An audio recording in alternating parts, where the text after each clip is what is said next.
Hi guys, welcome to Learn with W3Schools. My name is Dr. Zeeshan Bhatti and today we're going to learn JQuery. Now, JQuery is a JavaScript library and JQuery is a very great way of simplifying JavaScript programming. It's quite easy to learn.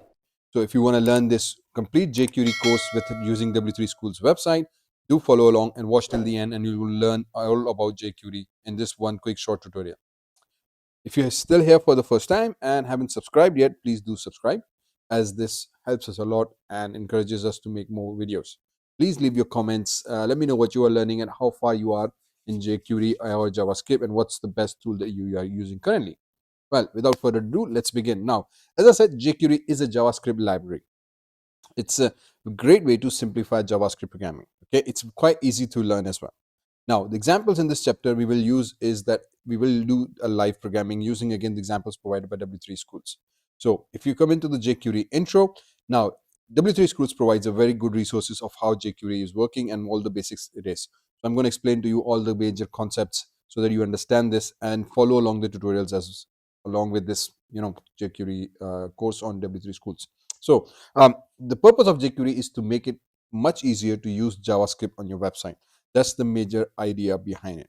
Why you should need to learn jQuery? Well, because jQuery provides us a very easy and interactive way of controlling JavaScript. It makes JavaScript much more easier to work with. You would require to be know how to use HTML, CSS, and JavaScript basically. So if you haven't learned these things, do check out the tutorials on my channel. I already have a detailed tutorial on HTML, a CSS, a complete courses along with complete courses on JavaScript. And this JQuery is again a part of a JavaScript ongoing course, JavaScript for Dummies. So what exactly is jQuery? Well, jQuery is a lightweight, write less, do more concept of JavaScript. What this means is that you write more and do less. This is what the basic idea behind this entire jQuery is. Okay, the purpose of jQuery is to make it much easier to use JavaScript on your website. That's the whole idea. jQuery takes a lot of common tasks that require many lines of JavaScript coding to accomplish and wraps them into a methods that you can call with a single line of code. jQuery also simplifies lots of complicated things from JavaScript, like AJAX calls and the DOM manipulation. We're going to do examples of this as you go along. Okay, so jQuery library contains the following features. It contains HTML DOM manipulation. It contains CSS manipulation. It can handles HTML events. It also has various different effects and methods, and obviously it works with AJAX wonderfully well and seamlessly. And there are various different utilities that we can use with jQuery as well. In addition, jQuery also has various different plugins. Almost any task out there for you can do that for that. Okay, so why jQuery? Well, there are lots of other JavaScript libraries out there, but jQuery is probably the most popular and is the most extendable. That's the main reason why we need to use jQuery. Many of its biggest companies on the web use jQuery nowadays, such as Google, Microsoft, IBM. They all actually prefer jQuery and they are keep using it. And then most importantly, jQuery will work on all browsers. So every single browser will basically be every latest browser will be able to support it, so you don't have to worry about that at all. Okay, now let's get started with jQuery. Well, adding jQuery to your web page. How do we add jQuery to our web pages? There are several ways to start using jQuery on your website. You can download the jQuery from a jQuery.com website, or you can include the CDN.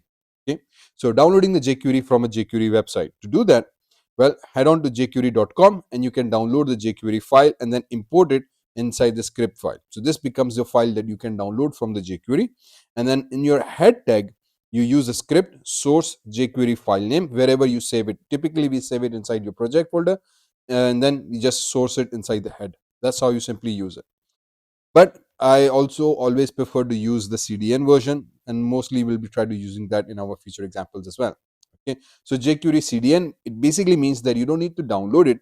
You actually use a CDN, which is content delivery network as we call it.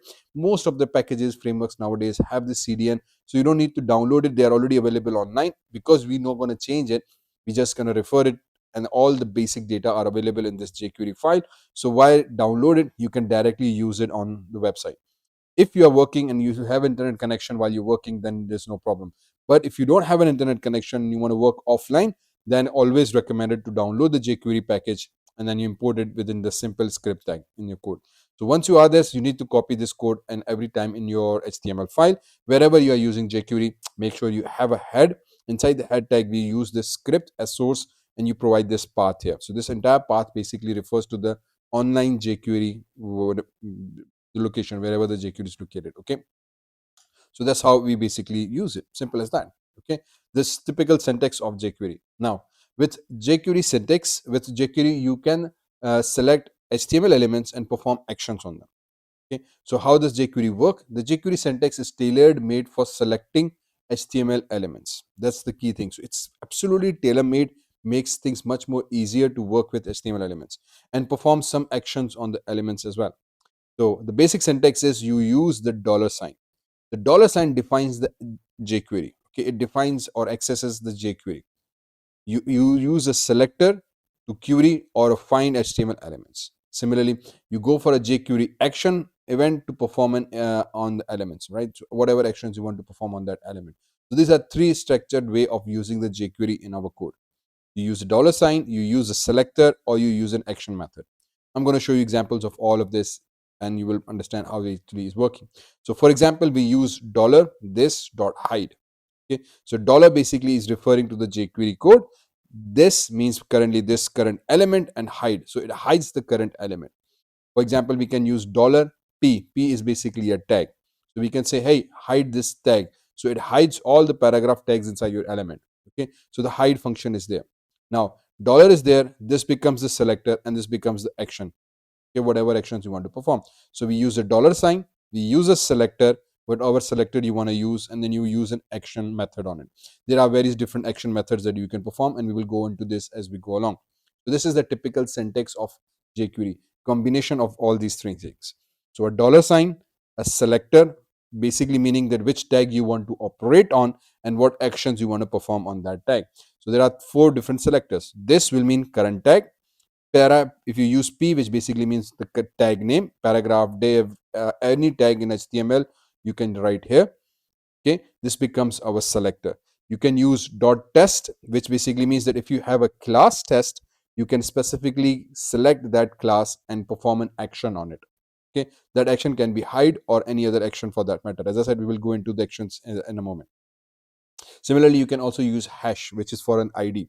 Okay, so if you are coming from JavaScript, you should already be familiar with .test or this dot operator for a class name or a hash for an ID. These are again same that we use inside the CSS as well.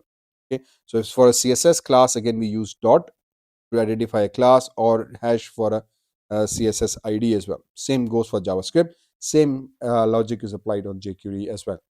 Okay, so are you familiar with the CSS selectors? Like I said, so jQuery uses the CSS syntax to select elements. You will learn more about the selectors in the next chapter of this thing. So we'll talk more about this here.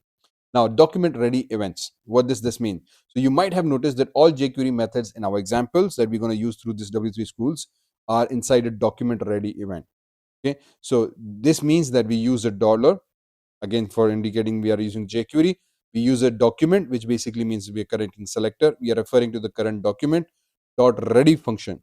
Okay, and then we use a jQuery method that goes here. So this is a typical sentence. So this means that we are using a document ready event. This is to prevent any jQuery code from running before the document is finished loading. Is ready. Okay, is ready means that your website can contain lots of images, lots of data. As it's loading on the internet or loading on your browser, sorry, through the internet, it's still in the process. So we want to ensure that until this process is complete, the document is already loaded on the browser. Until then, do not execute the jQuery code unless your jQuery is a part of a loading process itself. So that's why one logic is that we use this document ready event. We say, hey, dollar, the current selector becomes my current document object. Again, this document object is coming from JavaScript DOM, and we say currently until this document is ready. So again, see this, the action is there.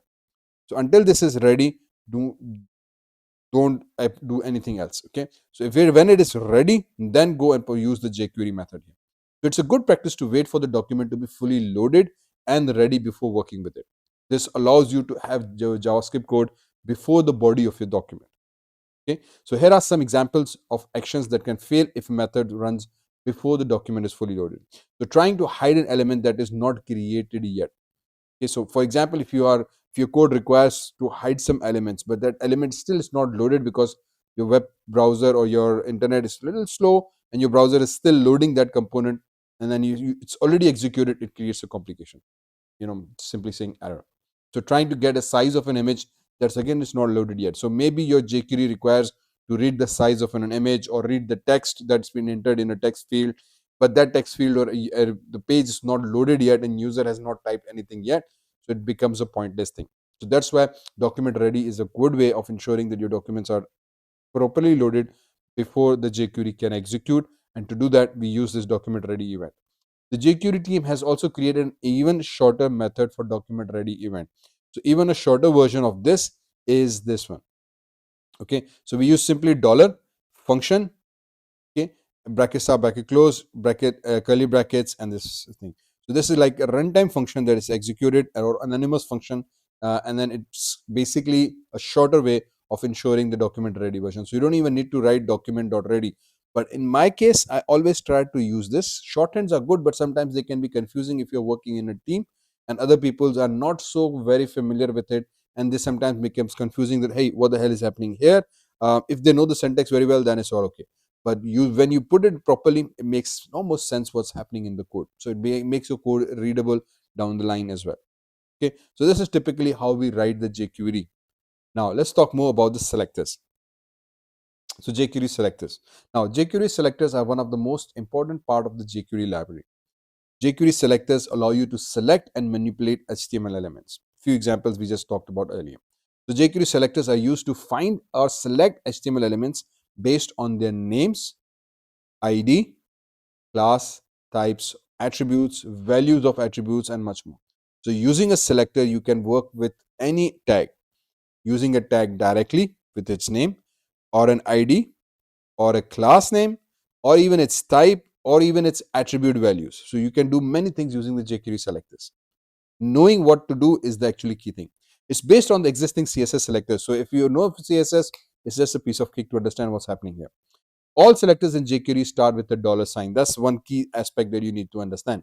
All dollar key selectors in jQuery start with a dollar sign and a parenthesis. Within the parenthesis, we give our selector name.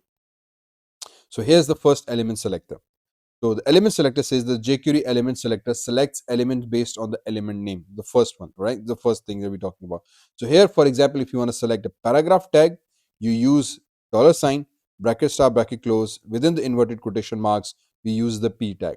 So this P here indicates that, hey, I am using what we call a paragraph selector. Okay, so it selects the paragraph tag. If you are using div, you would write div. If you're using table, you select tab. If you're selecting an image, you write an img, or any other tag that you want to select. Basically, you write the tag name here. This becomes our typical selector behavior. That's how basically it works. Okay, so example, when user clicks on a button, all the paragraph elements will be hidden. So let's look in this code much more detail. So now, if this is the whole complete JavaScript code. What's happening here is that we create an HTML document, very simple as that. Okay, within HTML document, we have a head. Okay, this head has a script tag inside it. Okay, so this script can uses the CDN, again, meaning that we use a live link to fetch the JavaScript from this particular URL. Then we have a script tag for our JavaScript query, okay, which is again jQuery. So here we say, hey, $document.ready functions. As I said, all examples in in this case, we're using W3Schools, we are using the document ready event to ensure the document is loaded before the jQuery can be executed. Then we said $button. So basically means, again, jQuery, find me a button dot click method or click action. Okay, so previously we were using hide. So inside the click, execute this runtime function or this operation that I want to do, which is $paragraph.hide. So see this, what's happening here is it's like jQuery inside a jQuery inside a jQuery. So these all are jQuery syntax that we are writing. So first we say, hey, find me a document, make sure it's ready. So inside this, we say once this is ready, now again we need to use find me a button, and when the user clicks on this button, execute this function. That function in this case is that there will be a paragraph tag, hide it. If I click on a button, the paragraph tag gets hidden. If you come inside the body tag, now you'll find, hey, I have a body, I have a heading, I have two paragraph tags. The problem with this is it will hide every occurrence of this paragraph tag. So if you cite it to div, all the occurrence of div will be hidden. So it's okay, but in the long run, you can contain 10 paragraphs and you just might want to hide one paragraph. This is where the class selector or the ID selectors come into play. Then obviously we have a button here. That's why it finds the button in this case. And there's a click to hide me. And see this, there's no on click event here because the event management is now being done using the $button find. So this $button allows us to manipulate that. So when I click on a button, this event is executed using jQuery, and then jQuery finds a paragraph and hides it. All the paragraphs in this code are now hidden. That's how jQuery works, as simple as that.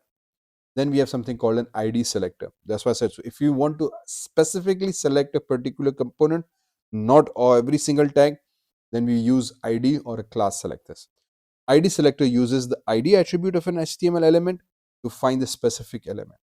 So ID should be unique within a page. That's a standard rule whenever we're working with CSS or JavaScript, or in this case now jQuery. Make sure your IDs are always unique, or unless you deliberately want to ensure the two tags share the same attributes and same IDs so that they can all have a same operation on them. Okay. To find an element with a specific ID, write a hash character followed with an ID. So we use dollar, bracket start, bracket close, inside the bracket inverted quotations, and the dollar sign here. The dollar indicates, the hash sign. The hash indicates that I'm looking for an ID called test. Okay, so in my code, I will be using the same logic here. So if I check out the code now, okay, so you can follow along these examples. You would find that inside my code, I have a paragraph tag that now contains an ID test. So this will ensure that my ID is basically there, and I can use this ID to easily navigate and control my components. Okay, so once the user clicks on a button, it goes and finds the ID with test and hides it. That way, I can control that not both paragraphs, but only the paragraph that has an ID called test needs to be hidden.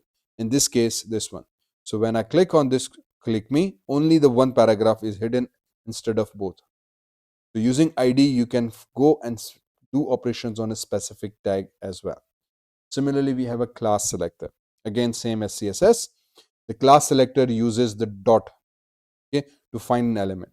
So the way it works is you use a dollar, inverted quotations, and then dot instead of hash. Again, the code is exactly the same. The only difference now is that for my paragraph, I use a class. Class is equals to test. For an ID, we use ID is equals to whatever ID we want. Now, because I've used the class and I want to find any tag that has a class test in it, so I use $test here. The logic again is simple for the jQuery. Find me a document. Okay, find me a document. Make sure it's ready, means it's loaded on the browser. That's a safe way or in a safe bet, ensuring that your code is perfect. Then when I click on the button, it finds the button here, $button, .click, and then creates a runtime function using the function argument. Then and the runtime function performs this task. $test. So it says go find me a paragraph that has or any tag that has .test as a class name, hide that text here. So when you click on this button here, it hides those text. Simple, because both the heading and the paragraph have it. So this time, this any tag that uses the same class name can be controlled using jQuery. Okay, so this becomes our jQuery. More examples of jQuery. You can use various different examples as well. You can try all these examples out as well. Let me explain quickly what each is. So you can say $steric. So it selects all the elements. Okay, so if you try it out, this basically means that here now steric is behaving like a wildcard. So notice in your body tag, there is no specific class, no ID. Okay, simple paragraphs. And when you use steric for some reason, it means every single tag. Not recommended, but sometimes maybe there could be a scenario, probably a JavaScript based game, you can use this steric as well. So if you click on it, now everything is hidden from your web page. For some reason, you can hide it, even the button itself, because steric is a wildcard. It means every single thing. Similarly, this basically means select the current HTML element. Now, this is a common way of doing it. So if you look into the code, now if you see the HTML part of it, It has a heading, it has a paragraph, but there is no selectors defined. Selectors in terms of ID or class. But if you go inside the code, again, make sure the document is ready. We select the button. There's a button here. So we say, hey, ID, select me a button, click, create a runtime function, bracket start, bracket close. Inside the function, there's a this.hide. This means the current element that is triggering this thing. So if I click on click me, see this, the button is hidden. Okay, so this means that if any operations I want to perform or any image I want to hide itself, so if user clicks on an image, I want to hide it, this dot hide works perfectly. This is in fact in case where we create on JavaScript based games or JavaScript based puzzles or something of that sort. Click on this image to hide. Whichever image you click will be hidden, the image is displayed, or some operations that we can perform on that. So we don't know which image user might click on. So in that case, you use this event to figure out, hey, if user clicks on this image, hide it. If user clicks on that image or this paragraph or this tag, do a certain operations on it, hide it, reveal it. If it's like 5 images, click on an image to reveal. So if I click on an image, I want to reveal something from behind it, how much bonus you got or how much discount you get, but I don't know which image user will click. So that way, using this can easily figure out that which image user is currently clicked on, and I can use this event to find out. Then p.intro selects all paragraph elements with the class intro. So this way you can specify, again, CSS based paragraph.intro. So ensuring that only the paragraphs that have .intro class needs to be selected. Okay, and so on and so forth. So these are more specific selectors that you can work with and perform.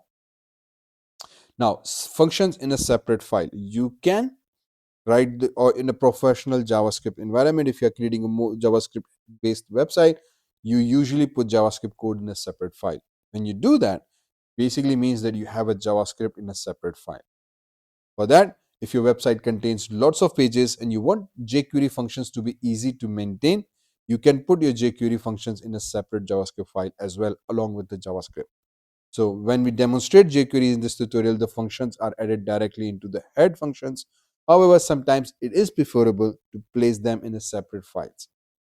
Okay, so for a larger website that contains lots of files and the jQuery functions, actually you want to be able to use the same jQuery across multiple pages. That's one way of doing it, is that you can put it in a separate file. Once you do that, the way we include it is we use a script tag, source it, my jQuery functions.javascript.js file. So this basically means that you're including JS file. Same way as we do this as well. Okay. For the sake of learning, in this example, W3Schools uses that I'm putting the code directly inside each individual file, and the jQuery functions exist there, not in a separate file as well. Now, moving further, let's talk more about jQuery methods. Now, once you have understand the syntax and the selectors, how we select each element, the idea is that what actions we can perform on the elements. Okay, that's where the jQuery methods come into play. So jQuery is tailor-made to respond to events in an HTML page. It's specifically tailor-made for that purpose. That's why they perform actions on it, on a particular tags. So what are events? All different visitors' actions that a web page can respond are called events, meaning that every single activity that a user can perform, interact, or every single way a user can interact with a website, that becomes events. Meaning that moving your mouse over an element again is an event. Selecting a radio button is an event. Clicking on an element is an event.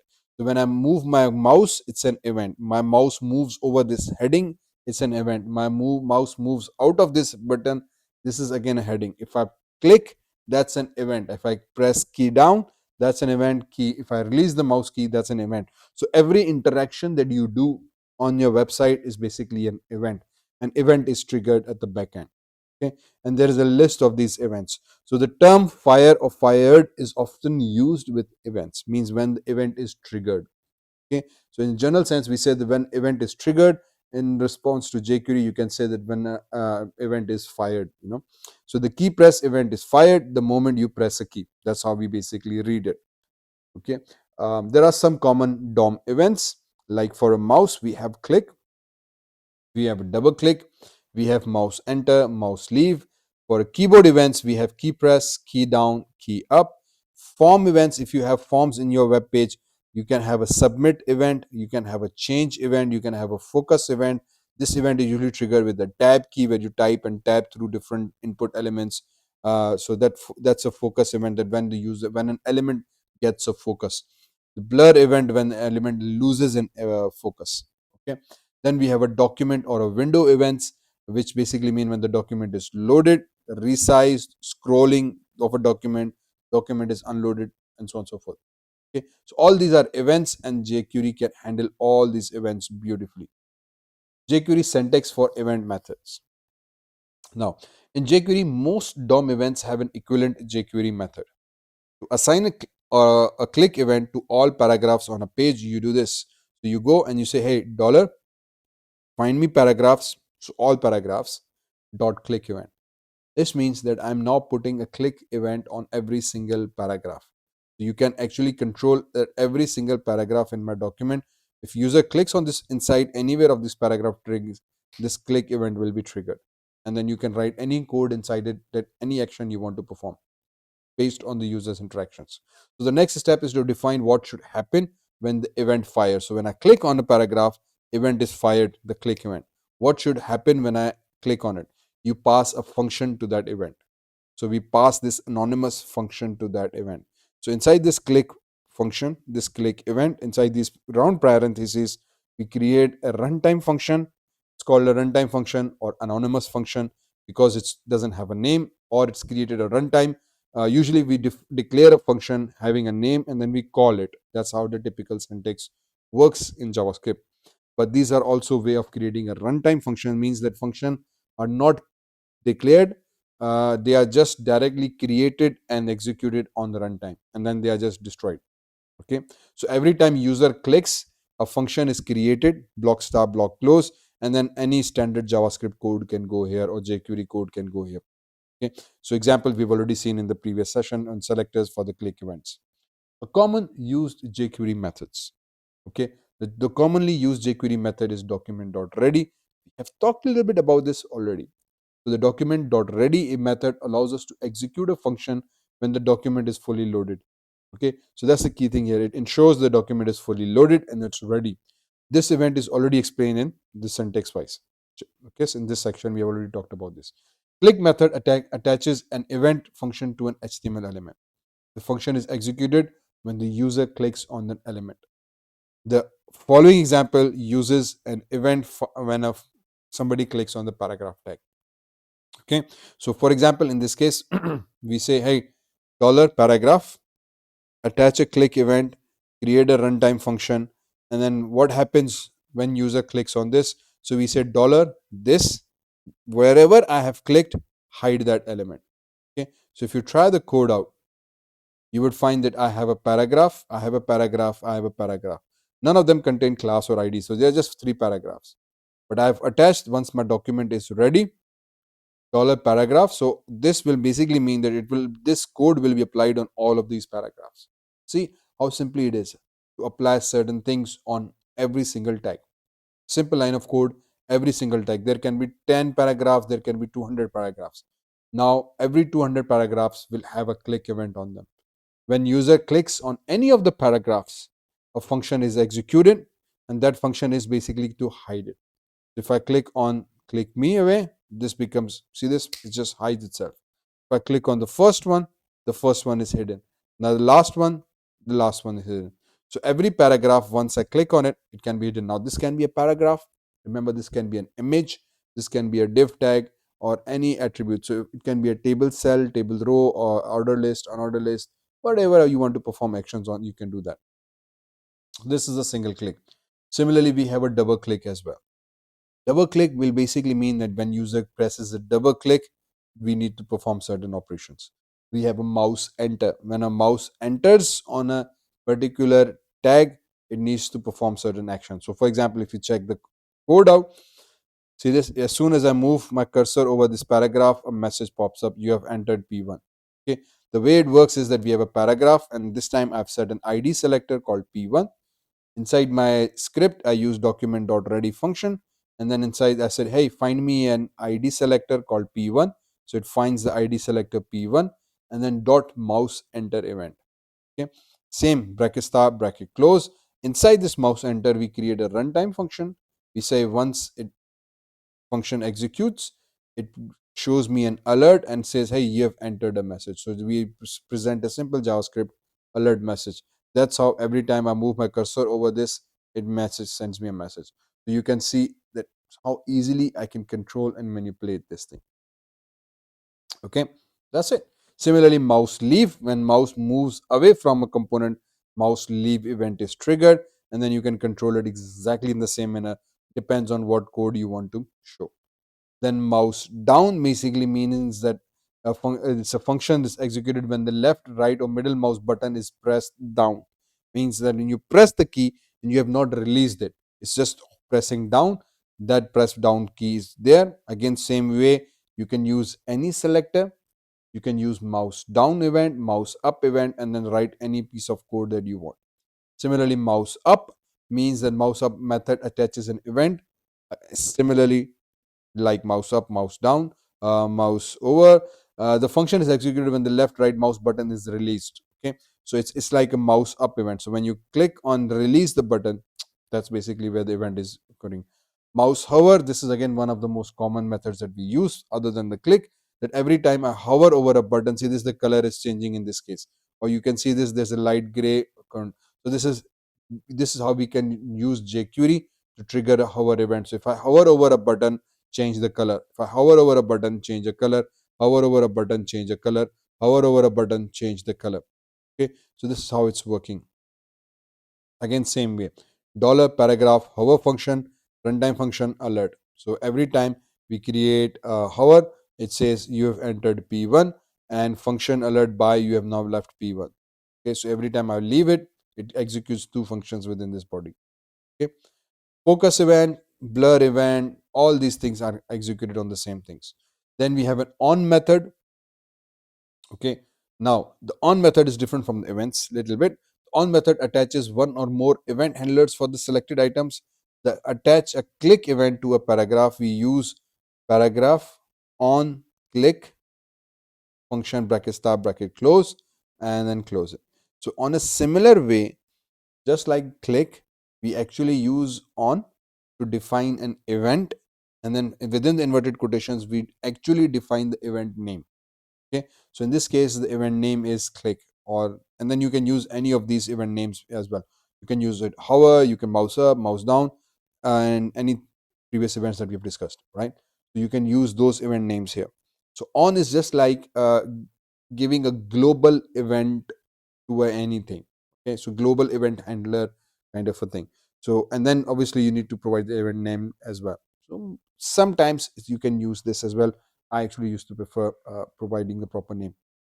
So the way it works is that it allows us to use multiple events as well. That's the idea behind on. Using on, you can assign multiple events to a single tag rather than writing it multiple times. Okay, you can just use it one time. So here's how the code works. You use a dollar sign, you say a paragraph, again means any selector, then you use on, bracket start, bracket close. Now notice the syntax of the code. What it is doing is it says, hey, if I check out the code, in fact, to get a better example, see this, I'm moving the cursor, it's changing the value. How it's doing it is saying that I have a ready function paragraph, and we use on event. So on has this paragraph bracket start here, and the bracket is closing here. Okay, so everything else is inside this event. Then we start with curly brackets start and the curly brackets end here. Okay, these curly brackets indicate that we are using like an array of different functions. So if you know arrays, we define, or lists, it means that we have multiple attributes within one variable. Same is logic here. So because of this bracket, I'm able to define multiple events, comma separated in with one single row. So here I have a mouse enter, function is created, then I have a mouse leave, function is created, then I have a click, the function is created. The mouse enter colon function is there, then the function task, whatever you want to do. So you want to say, hey, this dot css change the background color to light gray. So this means every time mouse enters over it, the background color would change. Then if I use mouse leave, every time I move the cursor away from the component, it changes back to light blue. Okay, so we use mouse leave colon function bracket star bracket close, and then we provide the code. Comma means there's another event pending. The event is this time click colon the function again, and this dot css background yellow. So if I move my cursor over it, it changes to gray. Move my cursor away from it, mouse leave function is triggered, it changes back to blue. If you click on it, it changes to yellow. Repeat. So this way, one paragraph can have multiple events using the on function. Bracket star bracket close, bracket star bracket close. These brackets are very important. This is where the common mistakes most students tend to make. Okay, wonderful. Now, this basically is the basics of jQuery. Now, how do we use them? So now let's talk more about jQuery effects, such as hide and show, toggle, fade, and animate. Meaning that if you understand the basic concepts of jQuery up till now using the syntax, selectors, and the events, there are various different actions that you can perform, such as hide. So if I click on a button, it hides some content or shows a content. Okay, this is what we basically mean. And you see these things numerous times across websites. So how do this work? Well, let's just explore that. So this basically uses the jQuery.hide or jQuery another hide to demonstrate how the panel is basically shown. Okay, so let's explore this hide and show method in detail. Again, using W3Schools, I'm using this example so you can follow along. Again, it's just for a reference website. So with jQuery, you can hide and show HTML elements with the hide function as well as the show function. For example, you can say dollar, again referring to jQuery. We use the selector, in this case hash hide dot click function, and then this means that when I click on a particular button, I need to perform certain actions, which is click action, execute a runtime function, and that runtime function does a specific task, which is again using the jQuery, find us at the tag name using the selector P, and then hide it. And then when I again click on the same button, basically I want to show that paragraph. Okay, so if you click on the try yourself, this is how it works. So if I hide it, the paragraph is hidden. If I click on show, the paragraph is shown. The same paragraph is made visible. How does this actually work? Again, we have a simple HTML document. It contains a head tag. Inside the head tag, I have the basic JavaScript code. The first script tag contains the CDN to our jQuery. The second script tag basically contains the real jQuery tag code. Then we again use the dollar document.ready function to ensure that the document is ready. We go inside the dollar hashtag hide, meaning that we are going for this hide button. So when I click on this hide button, this click event is triggered. In this click event, we have a function that performs the hide. So it says, hey, dollar paragraph, find me the paragraph and hide it. So we have this paragraph here. So it finds this paragraph and hides it. So this is the built-in function hide. Similarly, when I click on the show button, it again does the same task. This time, $show.click will basically ensure that when I click on this show button, it again goes into that same paragraph and shows it, which basically means makes it visible. Okay, so that's how basically this option works. So the syntax is we again use a dollar, we select it, and then we perform the action. Then we can control the speed and the callback as well. There are additional parameters that you can use.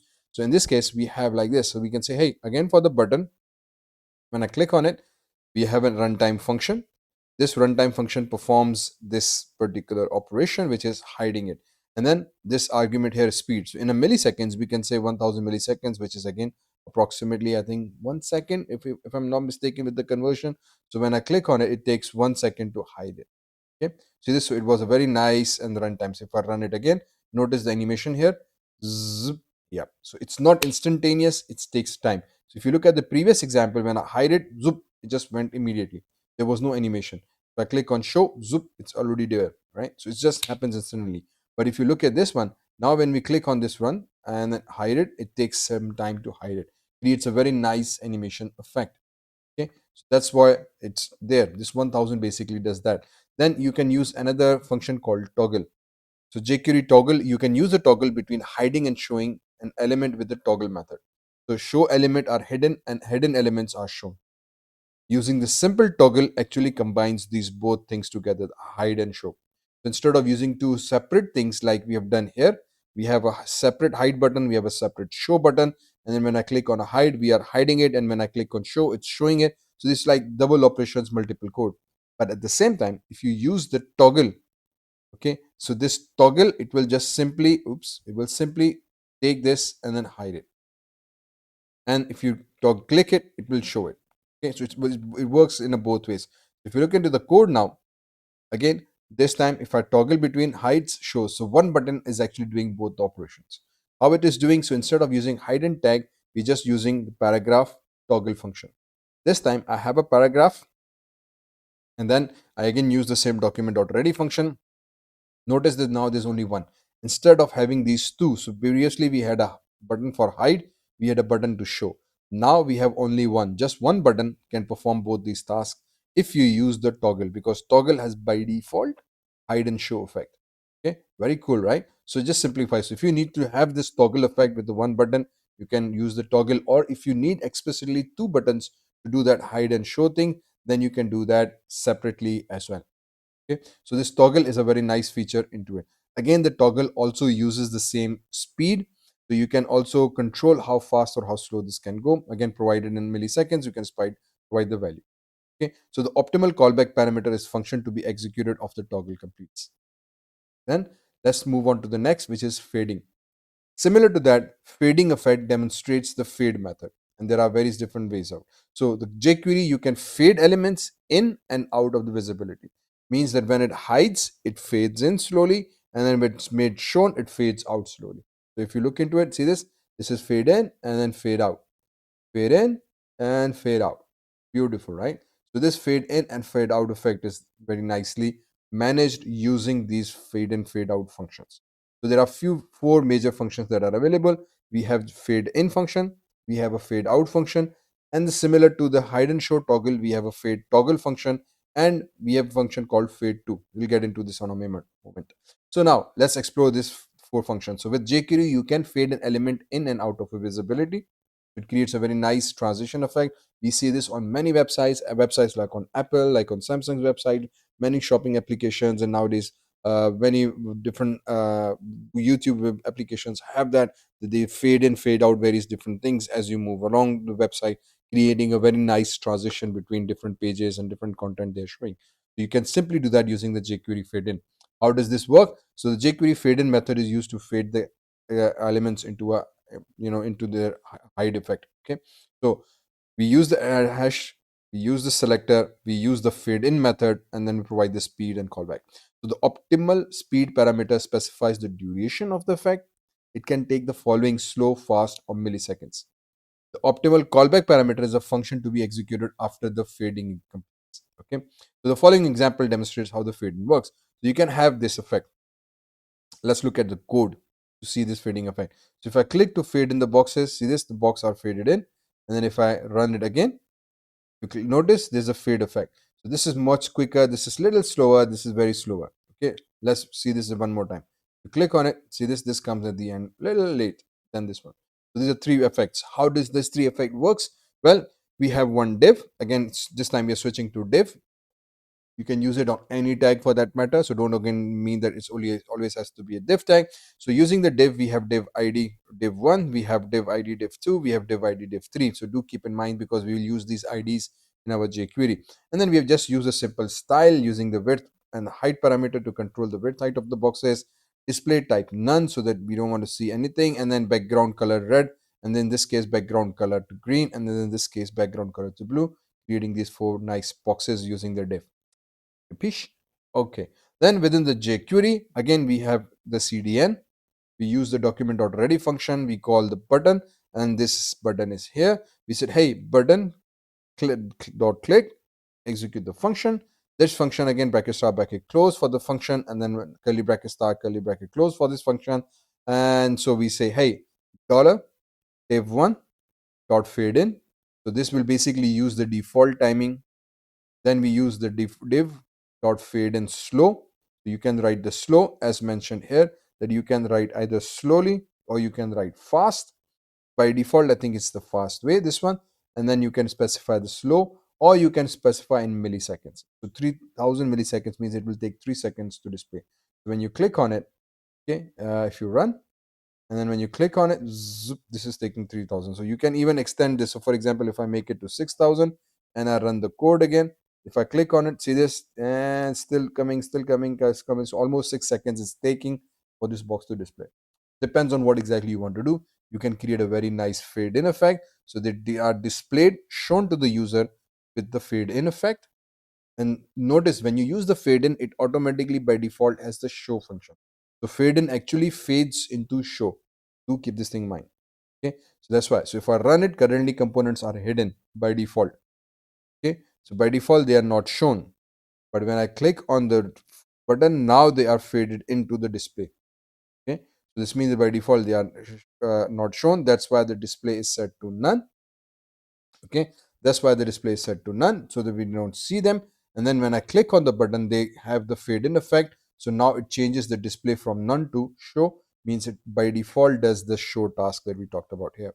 Then fade out, vice versa, it will hide the elements. Okay, so it has built-in hide elements, so you can hide the element as well.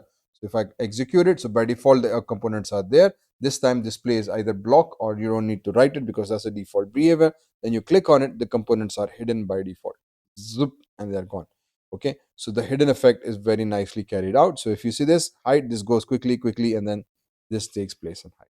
So it basically takes the display to none, which basically means it hides the components sequentially depending on what you do. So fade out, you don't use any parameter, instantaneously components gone. Slow, we'll just use a moderate slow speed. I'm not too sure how many milliseconds it actually works, but seems it's slower than 3000. So it's just, I think, assuming this takes 1 second, and then 3000 means 3 seconds and takes a longer time to hide. Okay, so that's one method.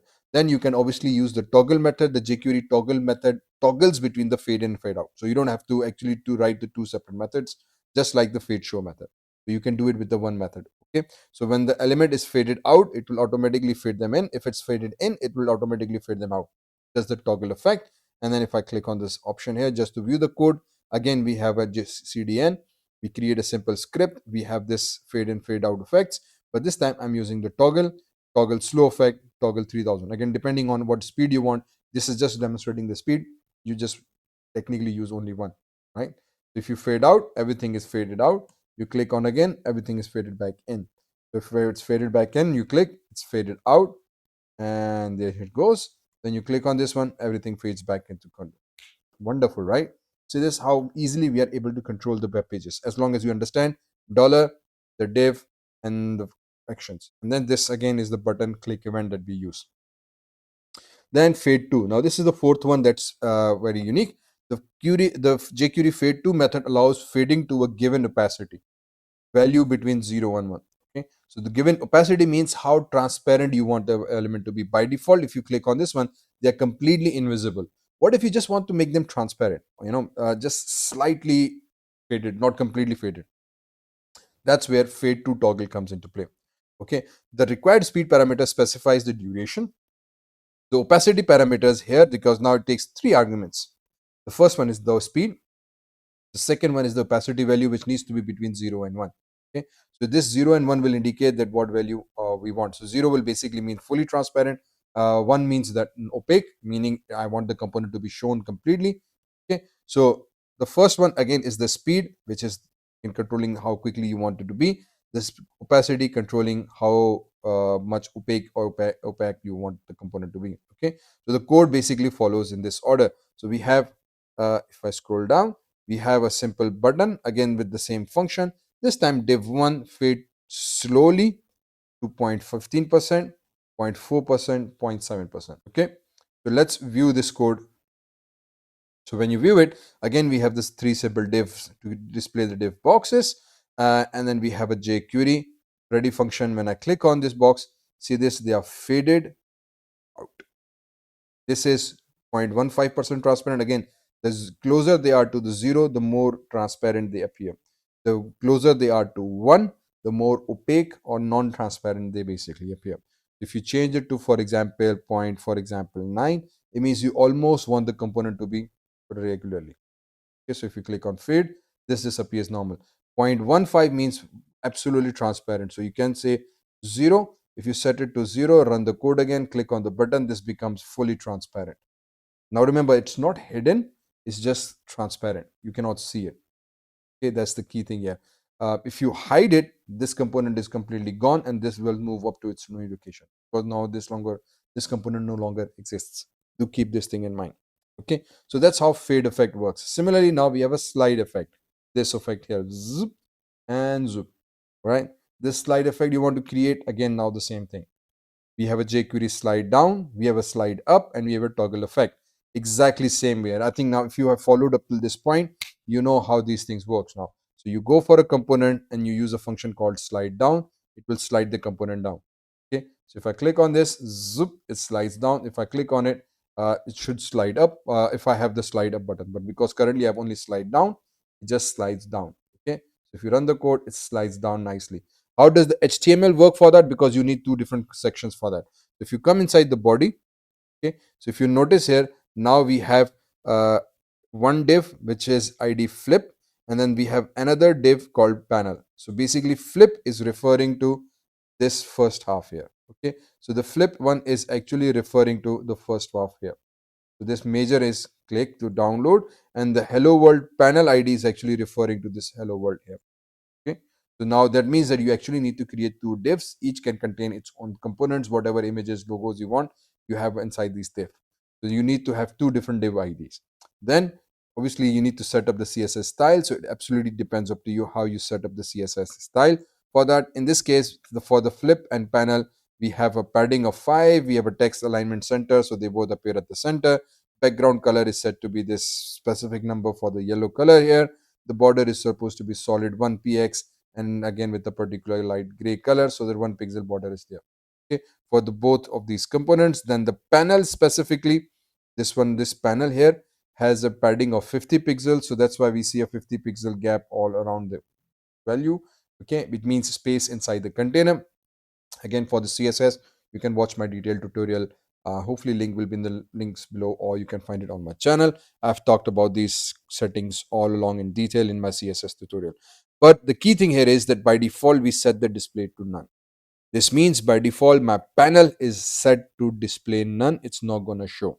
That's how it's supposed to work. It means that when I run the code for the first time, the panel is set to display none. So this display none parameter for the panel will ensure that the panel is not displayed right away. Only then it will actually work.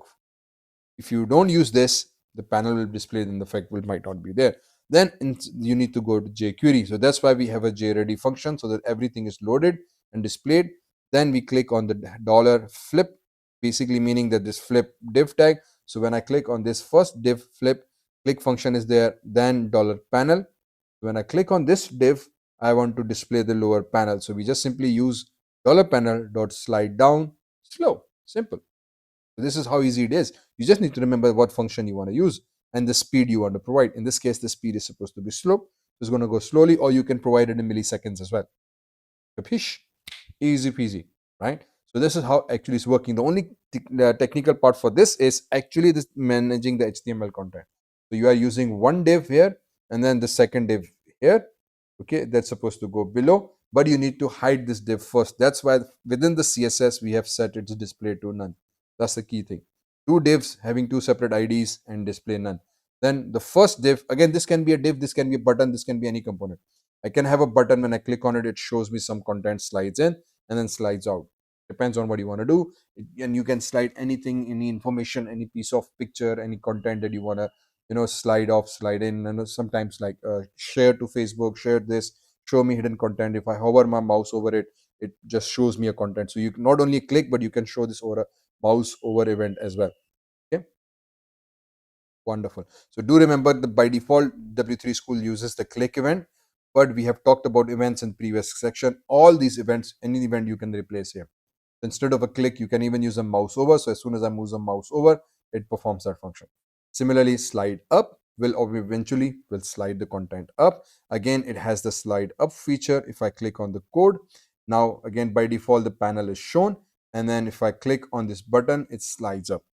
Most of the time for the slides, actually you will be using the toggle button. That makes much more sense.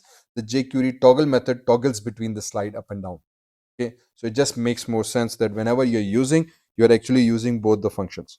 Okay, So once that's done, if the elements have been sliding down, they will slide them up. If they are sliding up, they will slide it down. So toggle function works perfectly for that. Now if you click on it, so if I have a button, it slides down. If I click it on again, it hides it.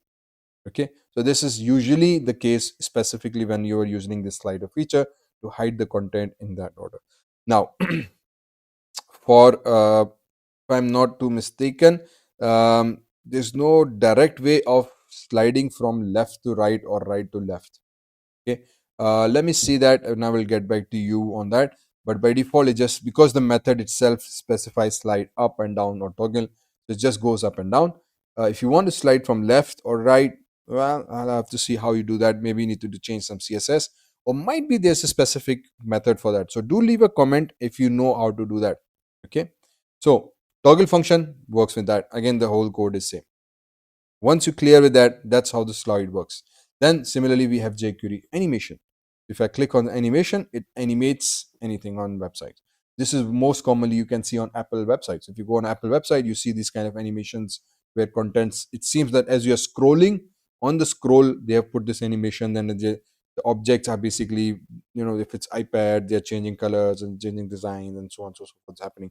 These are very nice, cool effects they create in using simple jQuery and animations. How does this work? Well, with jQuery, you can create custom animations. Okay, so they use this animate method to do that.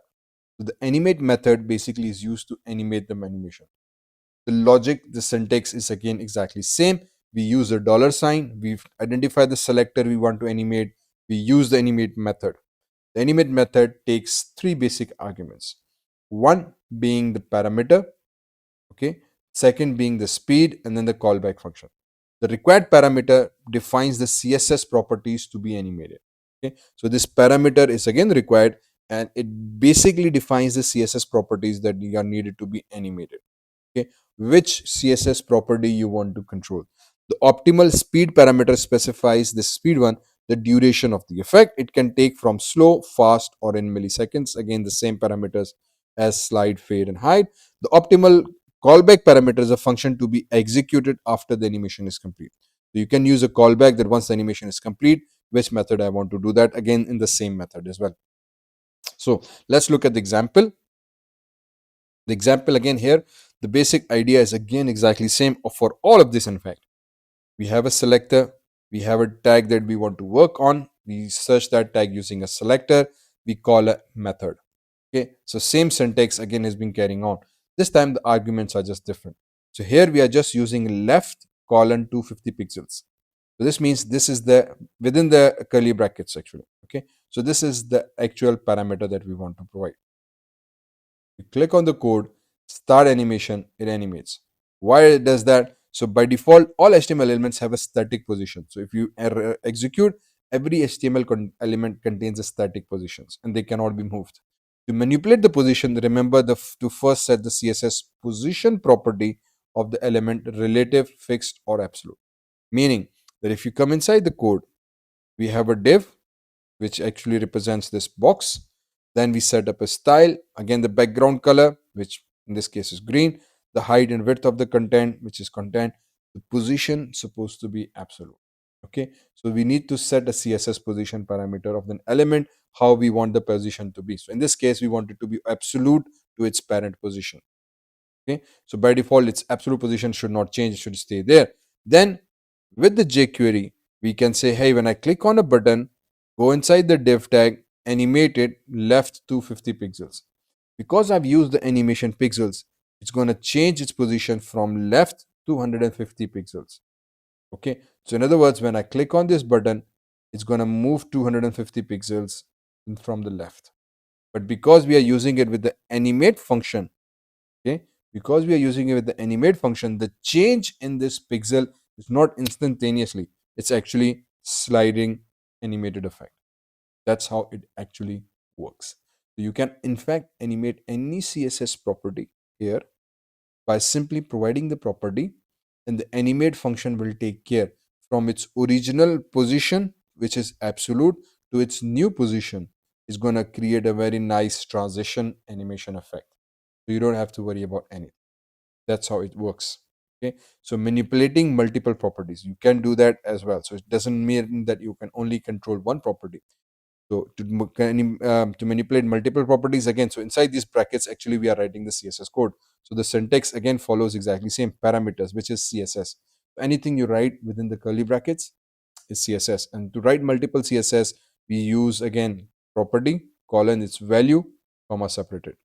Okay, so property colon its value comma separated, property its value comma separated. So now what we're doing is that, hey, I have a button, I want to change the div effect. So when I click on a button, execute this function. This function needs to do specific task, which is jQuery, find the div tag, animate it. How do you want to animate it? So I want to change its left position to 250. I want to change its opacity to 0.5. Again, the CSS property that changes the opacity. I want to change its height to 150 pixels and width to 150 pixels. Let's look at the code now. If you check out the code, again, we have a very simple div tag. Position is the background, the height, the color, width, everything is by 100, 100, 100. The position property needs to be defined, which is absolute in this case. Perfect, no problem la. Then we come here. When I click on a button, I want to say change this div. So find me this div and change its animation attribute. So it's going to animate it by changing the left, the opacity, the height, and the width. You click on this button, zoop, see this, its size is increased, opacity has changed, and it's moved to the left. Now you can control this as big as you want. You can make it, for example, 250 and keep the width to this. Color value, even you can change the color as well. So for example, you can say, hey, I can change a color in this case. If you want to, because you want to add more property, make sure there's a comma, and then you can specify the background, BSCKGROU, and the background, and then the color can be, for example, FFF, small FF. It works for me. Okay, that's it. And if you run the code, it's there. If you click on it, it doesn't do anything because, oh, okay, I need to provide this inside single quotations. Oops, there we go. Run the code again, click on start animation, and it changes. Okay, I think the background is now working. BSCKGROUND $FFFF. Here it's just written like that. Oh, okay, there's three F's. It's supposed to be three F's. Whoop. Okay, so that's how it was basically working. I think color is still not applying. It should be applied though. Let me try one more thing. Let's change this from this to red. Back run it, and the color is still not applied. I have no idea why. Something wrong with this. Oh, that should not be the case. Anyway, let me see. Maybe it's because of this W3Schools setup. I don't know. This is a standard CSS. This should actually work. I have not made any spelling mistake though. Sometimes that's a very stupid way of screwing up things, making a small spelling mistakes. Anyway, let's get back to it, and I will check why the code is not working here. So, is it possible to animate all CSS properties with animate method? Okay. So now, yep, here we are. This solution is already there. This is why it's not working. It says, is it possible to animate all colors, all properties of CSS? Yes, almost. However, there is one important thing to remember. All property names must be camel cased when used with the animate method. You will need to write padding left instead of padding left. Okay. We are supposed to use camel cased properties. Camel case properties, if you have not already done, meaning that the first letter of the first word needs to be small. The second word's first letter has to be capital letter. Because there are two words now, padding left, the padding first P has to be small. The second word must start with the capital letter. This actually is called camel case. This one, camel case.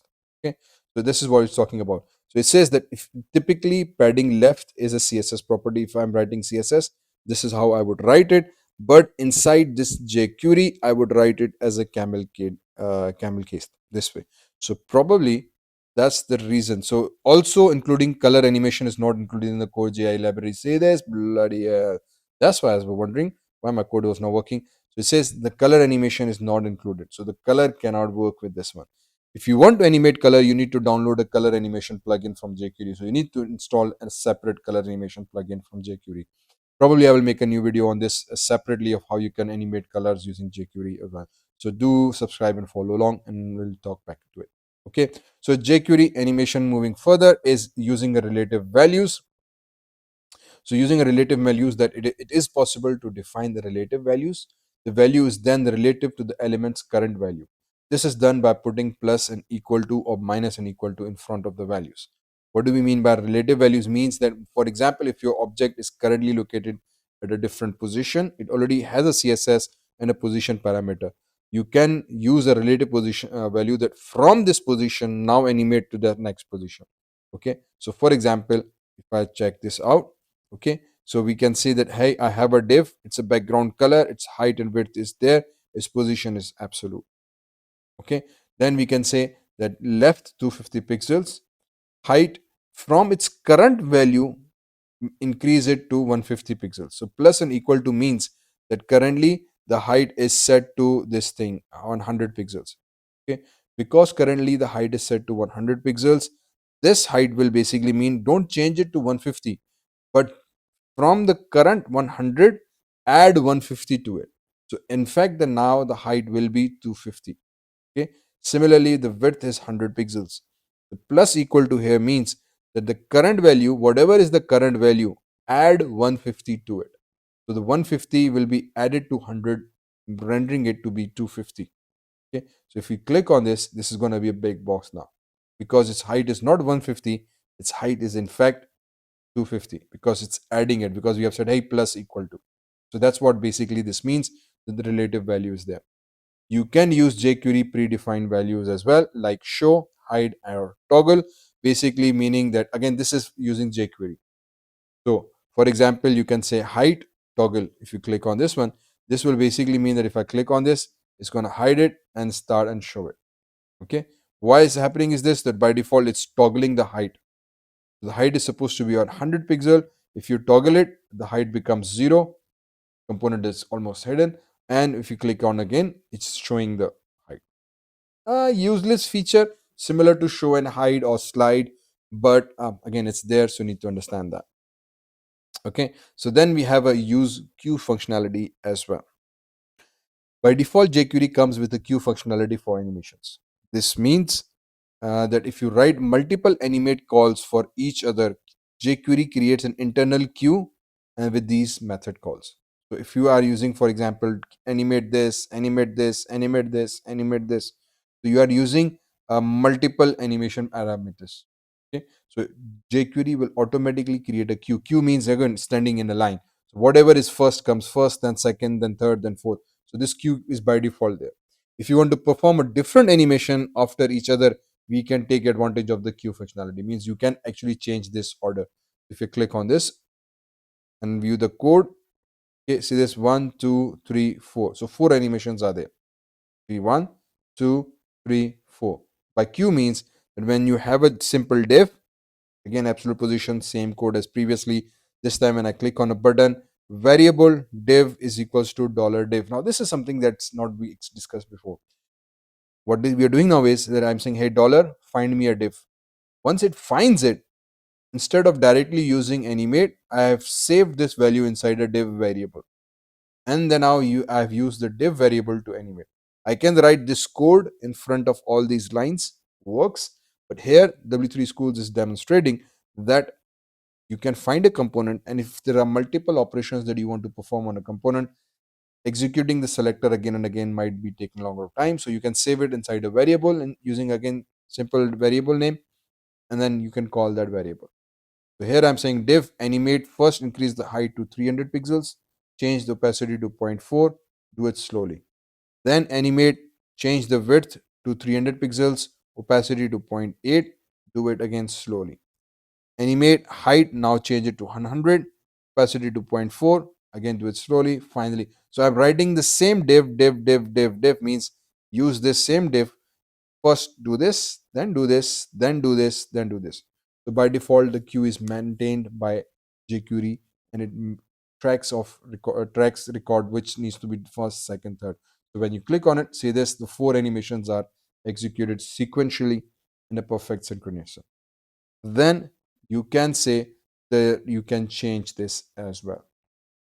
Okay, so the example below first moves the div element to the right, then increases the font size. If you look here now, what we are doing is that we have this example that it says div animate, again everything is same. We say go to the left, change 100 pixels slowly, and then change the font size to 3M. Okay, if you execute it and whoop, and change the font size. So now if you look at the code says go to the left first, then change the font size. Okay, if you run the code again, so it goes to the left and changes the code. So whatever you're writing, it actually follows a specific queue, and you can take advantage of that. Okay, so do always keep in mind that it has that queue functions. Moving on to the stop animation, start sliding and stop it, start sliding and stop it.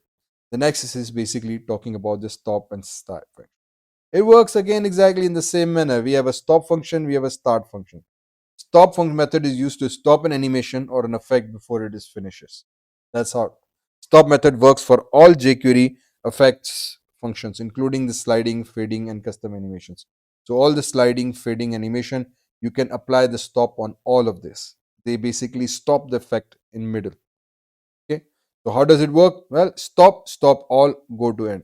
Okay, the optional go to stop all parameter specifies whether also the animation queue should be cleared or not. So remember, in previous session I talked about animation queue. So one object can have 5-6 animations. So stop all is like, hey, stop all the animations on this object, or just skip the current one and perform the next animation. If you don't provide this, it will go to the next animation by default. But if you provide that to be true, this will basically mean that, hey, stop everything on this animation. Even if you have like 5 animations on a queue, it's just going to stop all 5 if you set it to true. The default is false, which means that only the active animation will be stopped, only the current will be stopped, and it will jump to the next animation. Okay, so you can say, hey, stop, plop. So if I can click the slide, it's sliding down, and stop will stop it. Simple as that. The simple slide feature that we discussed earlier. Okay, this is what stop does. Then moving on to callback. This is something that we've not discussed up till this point. Callback function is executed after the current effect is 100% finished. Something that you want to execute after everything is done. So if I stop, and if I click on this again, sorry, start, click to slide. So this animation is taking effect, taking effect, taking effect, taking effect, taking effect. Now it stops. Now it's by default finished execution. Do you want something to happen after that or not? This is what a callback basically means. This is actually true for all. So even this type of animation, once it is done, maybe we can have an effect. If you look at the previous codes for sliding, for fading boxes, it works for all of that. So if I fade a box, fading is complete. Once it is complete, the callback function basically is executed if it's specified. The JavaScript statements are executed line by line. Do keep this in mind. So again, JavaScript thing. However, with effects, the next line of code can run even though the effect is not finished. This can create certain errors. To prevent this, you can create a callback function.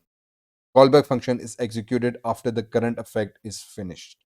So the typical syntax of this callback function is that we provide $selector, for example, hide or any of these methods, remember, and then you provide a speed, and then you provide a callback.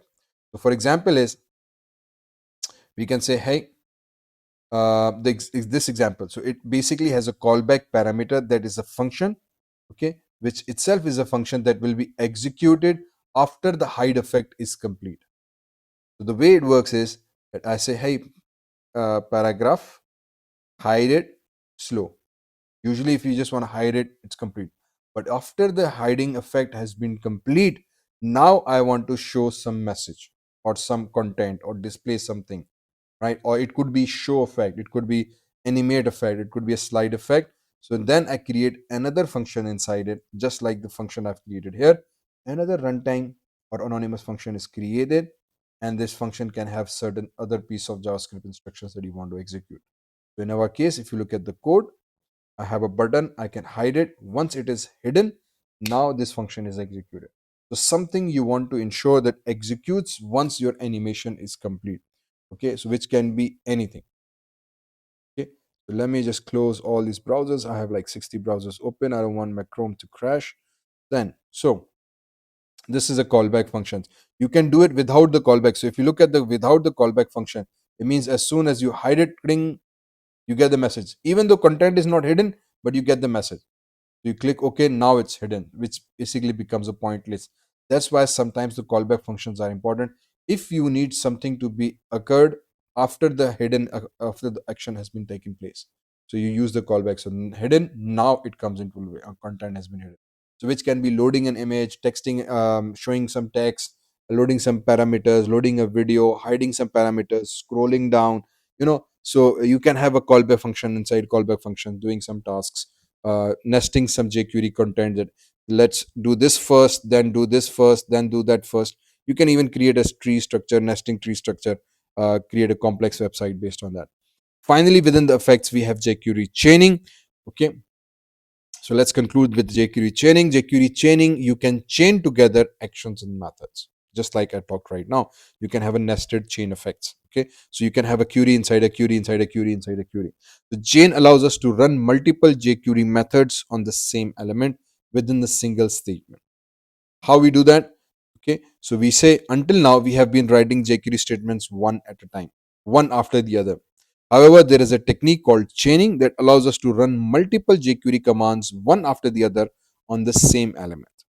This way, browsers do not have to find the same element more than once. Okay, so that's a cool way of saving some speed on the page as well. To chain an action, you simply append the action to a previous action. How does this work? So, for example, chains together the CSS, the slide up, the slide down methods. The P1 element changes, first changes to red, then slides up, then slides down. So here what we're doing is we are doing the chaining effect. So we want to apply three different effects together, but by chaining it, we can apply it on a single line. So we can say, hey, find me a dollar, means jQuery, find this selector, hash P1, first apply .css, which means changing the color, then slide up, it slides up, then slides down again. Okay, so see this, now we have applied three actions all together. Instead of doing the nesting that I just mentioned, you can do it just in one line. This is called chaining effect by connecting this dot operator.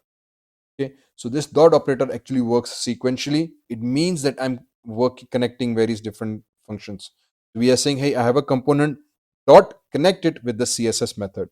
Once this is done, dot connected with slide up, so it's going to slide up.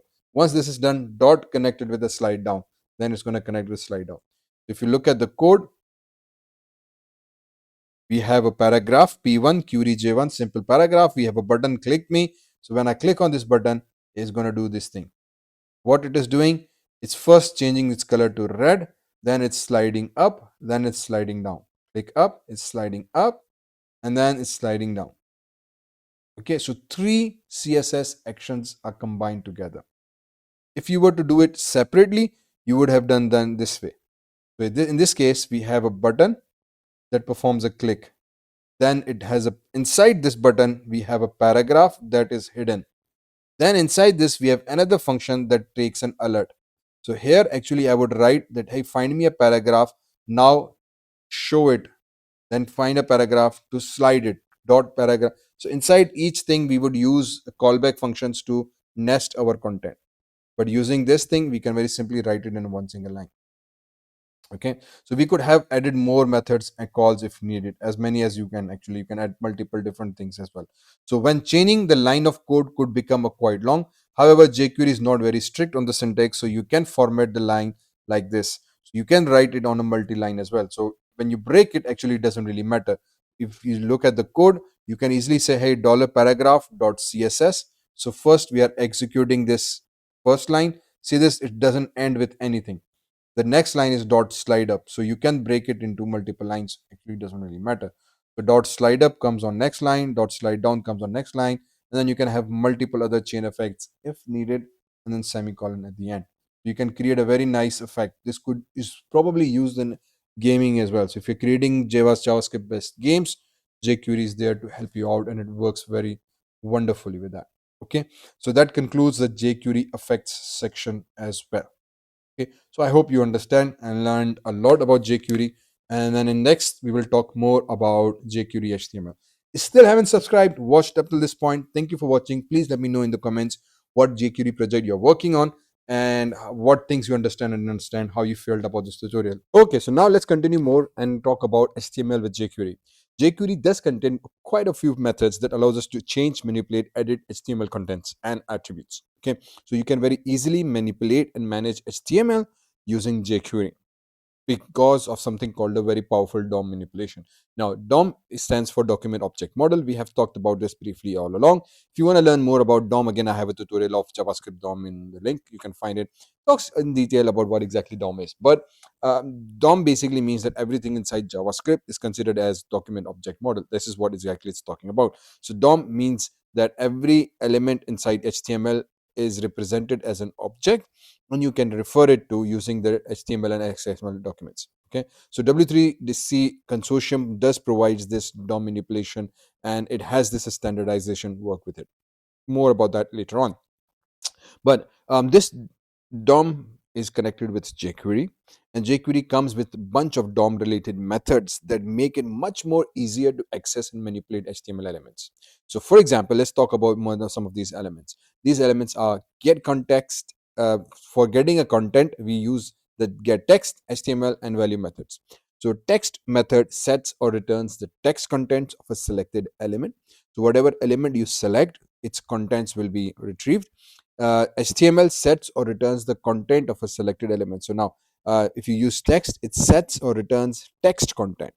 Whereas if you use HTML function, it sets or returns the content of a selected any content for that matter. It can be any other HTML tag. Okay. Similarly, value sets or returns the value of form fields. We use these three methods for getting the content or setting the content of any HTML tag. So for example, we have again the $sign, the selector button one, dot click function, again creating a runtime function.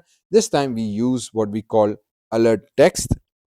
Make the text is equals to $text, find this element and set the text to it.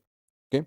So if you check out the code, now, as soon as I click on the show text button, the text is selected here. This is some bold text in the paragraph. How does this is working? So if you look at the code here, now what it's doing is that again, we have a standard JavaScript tag. We have a paragraph that contains some text. This is some bold text in the paragraph. So actually, we are reading the content of a paragraph tag. Okay. So whatever you have written inside the paragraph, it is displayed here as a paragraph as well. But the same is now reciprocated here as well. So using JavaScript, you're reading and content elements here. So from this content here, whatever you print is actually coming from this HTML content here. But this HTML content that you are reading is actually coming from our JavaScript, this text method here. So this text method is actually reading this content and printing it here. That's what's happening. Understand? So this is how JavaScript tends to connect with jQuery to present the data. So you write a paragraph with an ID text, you create a button. So as soon as I click on a button, the jQuery is executed because of the click function. Then it says alert, show me the alert. The text is, hey, go hash again the $sign, go inside the $test. So find me the selector $test, which is again this PID. Find me this ID and then retrieve its text. So this text information is actually retrieved from here.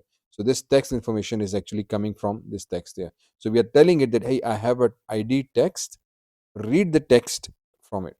Okay. So whatever is the content given here will actually be read and then presented. So this all content is actually read by this text method, and then it's displayed when we click on this button here. Okay. So it's being displayed here. Simple as that. So using the text method, you can do that. Similarly, if you click on the button 2, in this case, show HTML. So now you will find that this is some HB bold paragraph text element. Means this time, instead of showing me the content, it's actually showing us the contents tags as well, not the parent content. So for example, the paragraph is the parent here. It's not showing us the parent, only anything that's inside this content will be displayed. So if you use the HTML, it's actually going to print the entire HTML contents for us. Okay, wonderful. So now, following the same example demonstration, you can use the value and then it will print out the value of that example. So if you click on here, anything you write inside the text field, you click here, and this information can be read. So you can very easily read the text information of any particular text field that you enter. So if you have a text field, you can read its information using this value function here. Okay. Similarly, get attributes. If you want to read attributes of a particular tag, we have get attr. Okay, that's how it basically works. So if I come back here, if you want to specifically read a reference, for example, we have an anchor tag and it has an attribute href link. Okay, so you want to read this attribute information, that what link is there, you basically use this attribute called href. So it works is that we use attr and then we provide which attribute we want to read. So whatever value is been given here, you can read that format. Understand? Voila. Then we have, this is again reading the information. Same as again is reciprocate. You can actually set the content as well. So get is used for getting the content. Set is useful for getting the setting the contents. Again, same method. So you can use text, HTML, and value for setting methods as well. That's why if you come here, the same logic works. It sets or returns, same function. If you don't provide it any argument, it reads. But if you provide some argument to it, okay, in this case we have text hello world. This will basically mean that I want to change the content. If you use HTML paragraph, that means using JQuery you are inserting more HTML content, and similarly so on and so forth. So this is a paragraph. If I click on set, see this, it changes to hello world. Then if I have set HTML, it changes to HTML. So it's actually writing HTML content. So this HTML bold tag bold will be actually written here depending on whatever HTML you use. Again, every time you write an HTML, the browser actually renders the HTML and then represents the correct data or correct structure the HTML does. So that's why we are not seeing the bold tag, we are seeing the bold text. Then set value, you can change the value of an input field as well using the set value. So inside value, provide a value. So in the previous example, you see that we use in this one, I think we use value to read the value without any arguments, but if you provide some arguments, it's going to set it. So the only difference between two methods is value and adding and setting.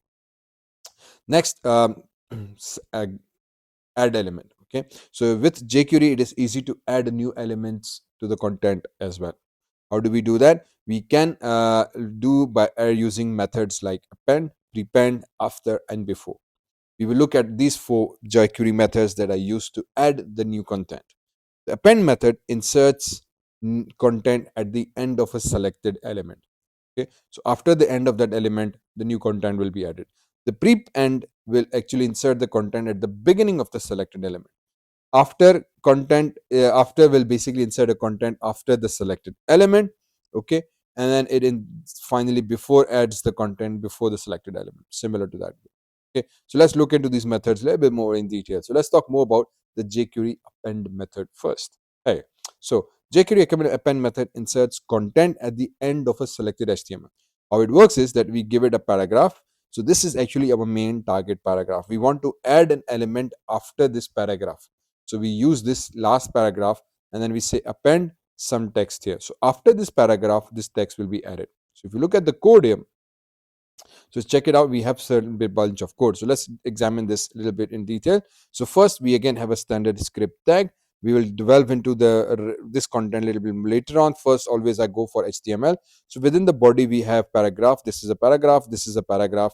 Then we have on order list that contains some list elements. Then we have button append the text, and then we have a button 2 which appends the list item.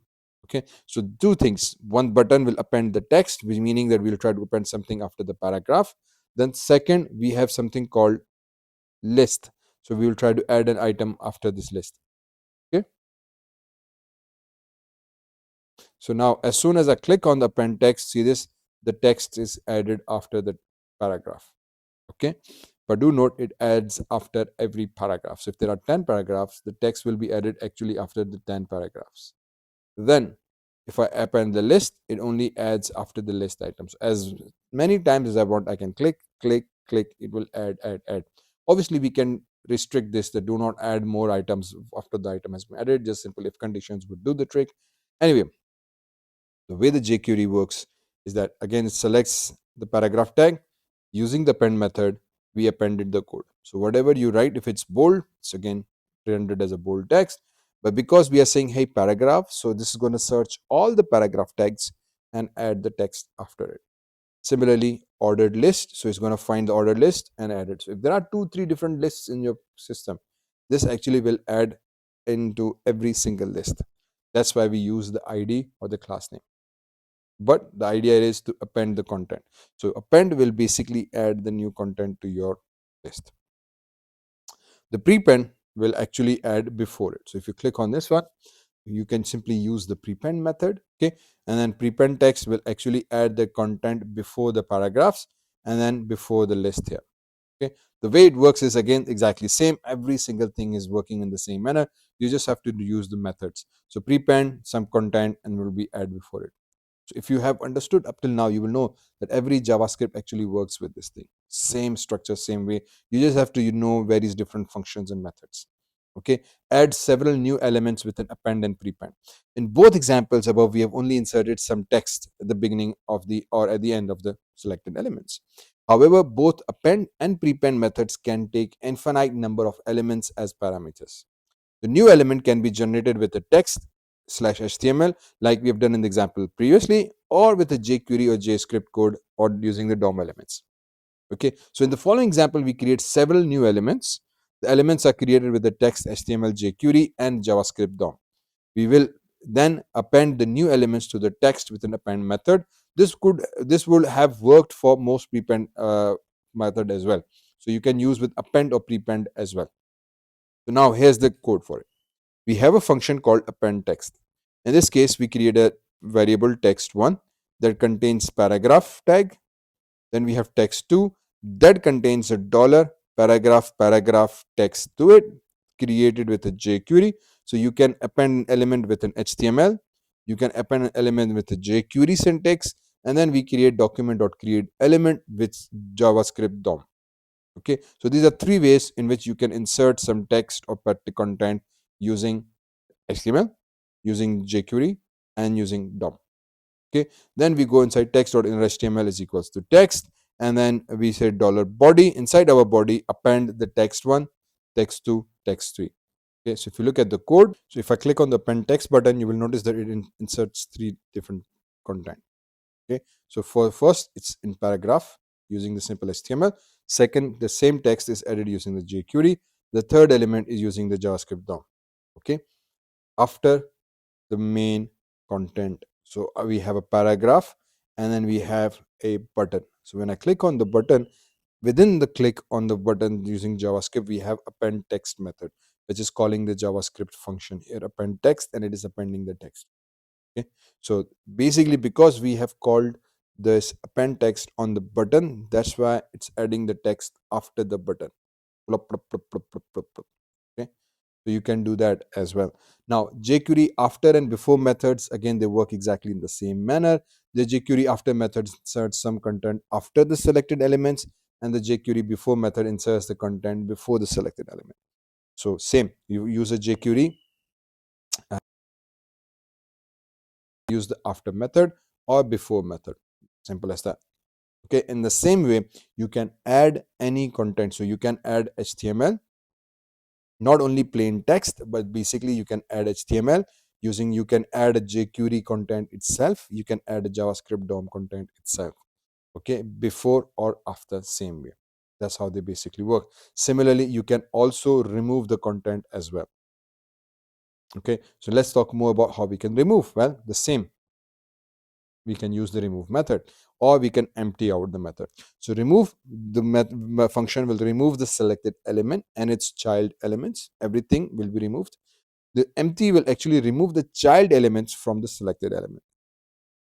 Okay, what this basically means that assume that you have like a div tag, and div contains 4 paragraph tags inside it. When you use empty, it will remove all the paragraph inside the div, but it will leave the div itself.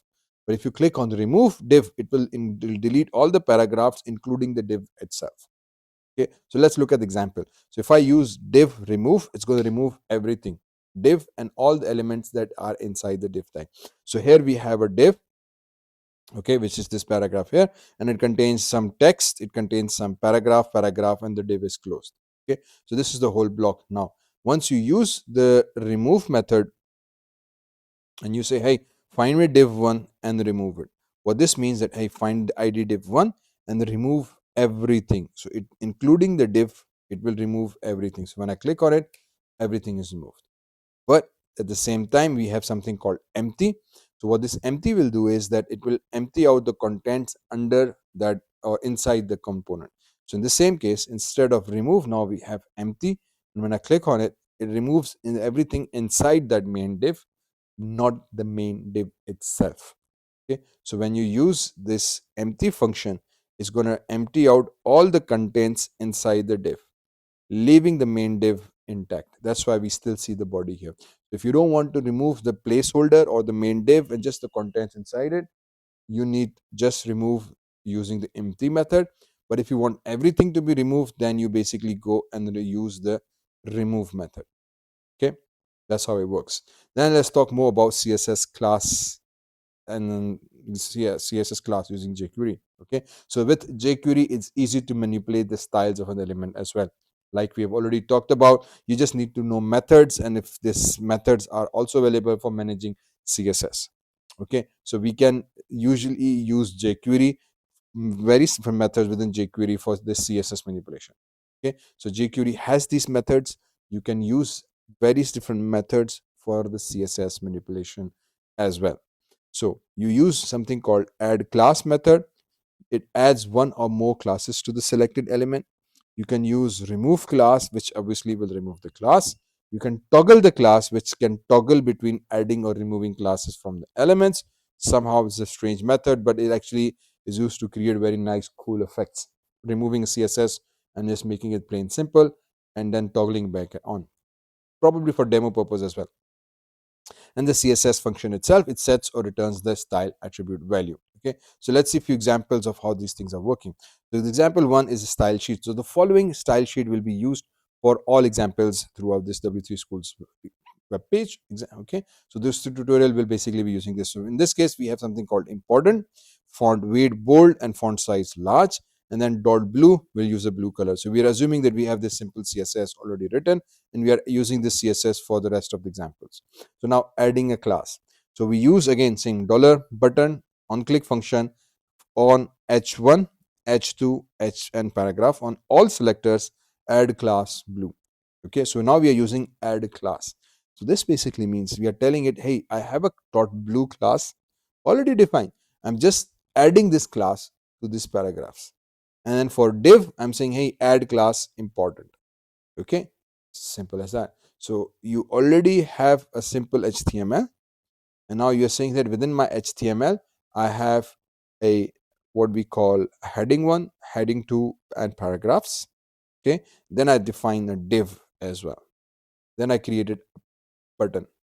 So what this basically means that when I click on a button, something is going to happen. So when I click on this button here, it's actually going to come here, and it say when I have a button, and when I click on this button, again same click function, go inside here, find me h1, h2 and paragraphs. So find me h1, h2 and paragraphs, and then add a class blue to it. So notice there is no class added here to it.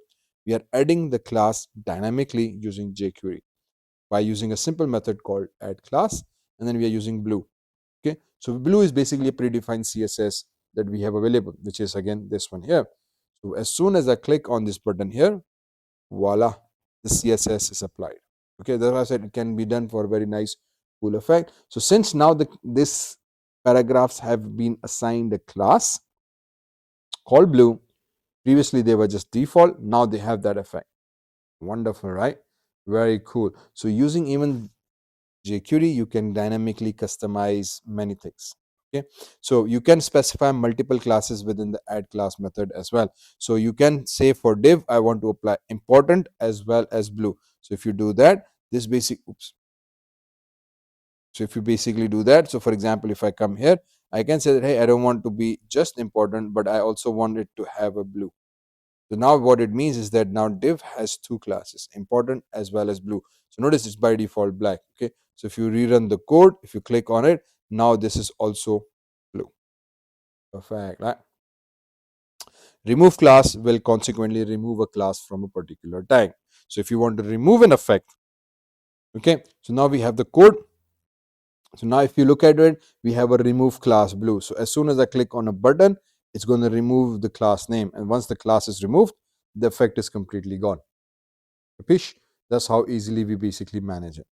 Okay, so now our toggle class as well. So instead of adding and removing with two separate buttons, in this case we have like two buttons. We have one button for removing, and we can add one button to add a class. You can use a toggle, which will basically, if it's added, it will delete. If it is deleted, it will add it automatically. That way you can very easily show the effects. So now we have a toggle button. If I click on it, the class is added. If I click on it again, it's removed. So that way you can very easily show very nice effects with and without CSS in your projects.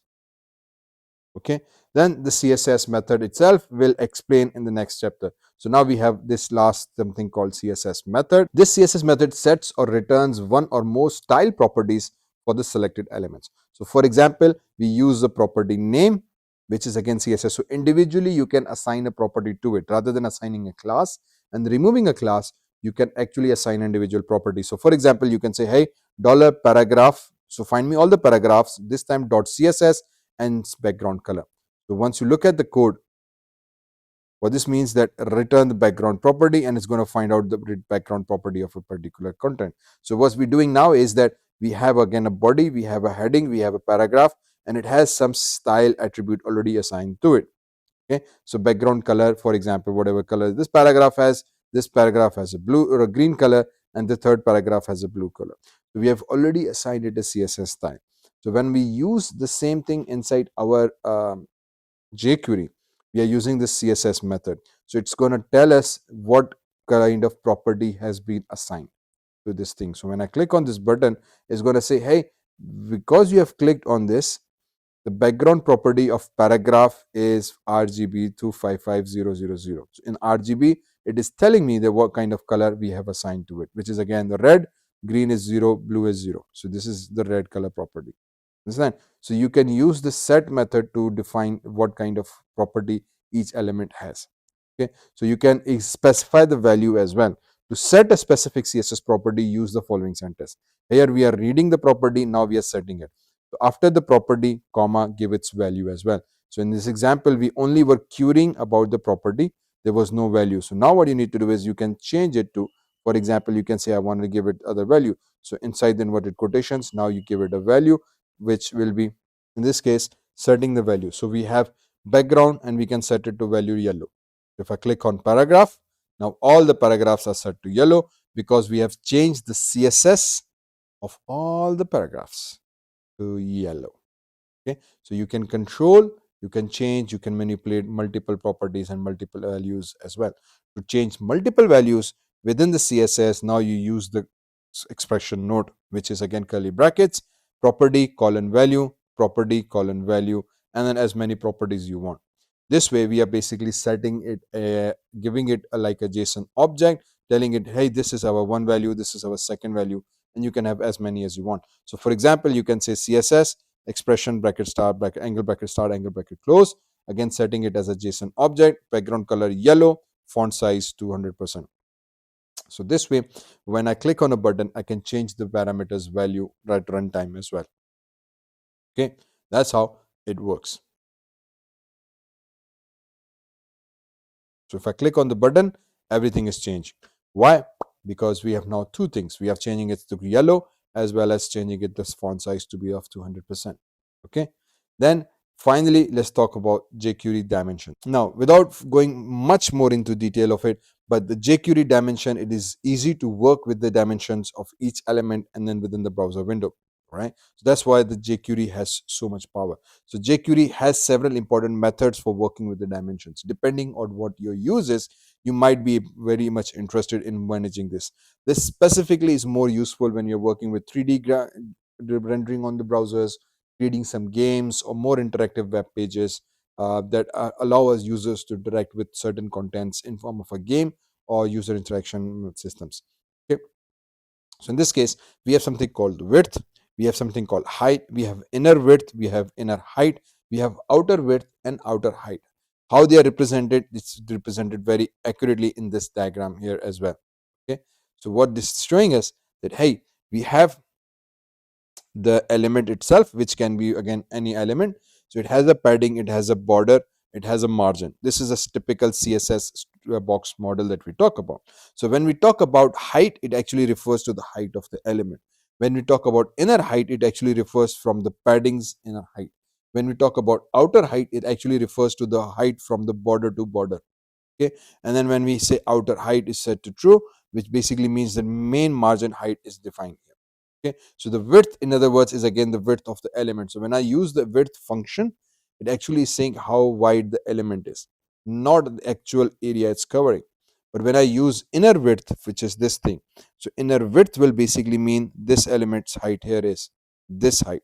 Okay, so this is our inner width, the height from padding to padding.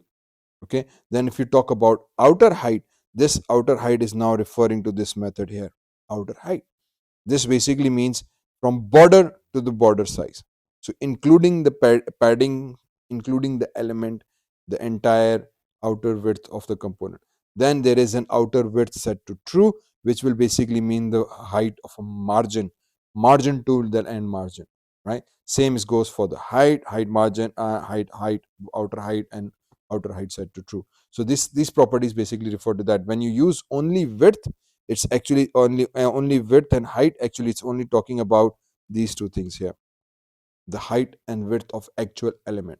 Okay, but that might not be the true, because we are, if you are using padding, that means that it could be a different width and height. So that's why we have something called inner width and inner height. And then if you have border around it, that means that there might have also more occupying space on your page. So you're using border, outer width, as well as outer height. And then if there is some margin involved as well, usually we work with this as well. That means actually you have to work with outer width set to true and outer height set to true. That counters the outer margin and width area. Capish? That's how it basically supposed to underwork. The use is again quite simple. We basically query how much is the width of a particular component. So you say, hey, I have a dollar div, find me its width. Okay, or I have a dollar div, find me its height. It's going to return the height, and we save it inside a variable, and then you can use and print it in whatever operation you want. So for example, if you want to execute it, so we have a basic component here. So let's look at the HTML first. We have a body. Inside the body, I have a simple div, create a BR and a button that should calculate the dimensions for me. Okay, then I have a paragraph width and paragraph height that will return and print the methods for me. Simple as that. Okay, so basic idea is that I have this div tag and I want to calculate its size. To do that, I go here in JQuery. I said, hey, when I click on it, find me this button, click function. We have a variable text again set to null. Then we say width of this div is again dollar div, this div one that we have just created, dot width. Find me the width and assign it to this variable's value here. Then find me its height plus save it with the div height of the width variable and assign it to here. Finally, div1.html text, we want to update that. Okay, wonderful. Then how much exactly is the height and width? If you click on it, it's going to display the content area. So it's setting this text variable value inside the div tag here as well. It's telling us that when I click on it, this is how big you are. But how does this value is calculated? If you come inside your CSS, you will notice that CSS we have height set to 100 pixels. We have width set to 300 pixels. So for example, if I change the height to 200 pixels and width to 500 pixels and run the code again, now we have a bigger size box. If I click on dimensions, it's going to give me the exact width, almost how much we have. Okay. In this case, I think I deleted the width. So from 500, Control S, oops, let's run it again. And now it's more accurate. Okay. So previously, I think I've somehow deleted this string. If I delete the width, it actually now occupies the whole space area of the web page. So we don't know how much is the width currently occupying. So if I click on the dimensions, see this width is 935. If I reduce it to something else, it's now giving me accurate width of my screen. So sometimes we want to know exactly how much we are occupying the width space size. Based on your actual dimensions, it's going to determine everything you are doing it. Okay, so that's what its major purpose is. Okay, so now explore these methods a little bit more. I hope you have enjoyed this W3Schools website tutorial. I'm going to end it here. This part, hopefully, this should be quite useful. We have talked and covered about almost every single thing that is to talk about within jQuery, all these major 3 sections using W3Schools website, going through all major examples and all major queries, all major problems that are discussed on W3Schools website. So I hope you've enjoyed it. I hope you liked it as much as I'm making it. If you are watching till the end, please don't forget to subscribe and give me a comment, give me a feedback. You enjoyed it, liked it, didn't like it, anything that you want. Okay. So I'll be waiting for your comments. Thank you for watching. This is Dr. Zeeshan Bhatti signing off.